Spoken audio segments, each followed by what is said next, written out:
Hey guys, in this video I'm going to show you how to unban a player from server in Hytale.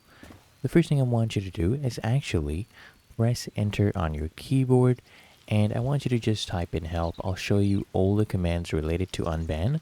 So if you press on help right there, you can scroll down here, you'll actually see the unban command. If you scroll all the way down where it says you, as you can see right here.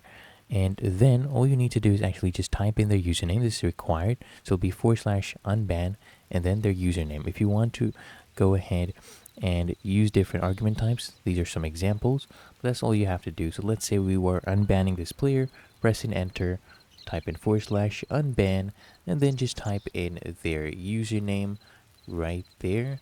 So we have a 969 at the end, and then you press enter. That's all you have to do.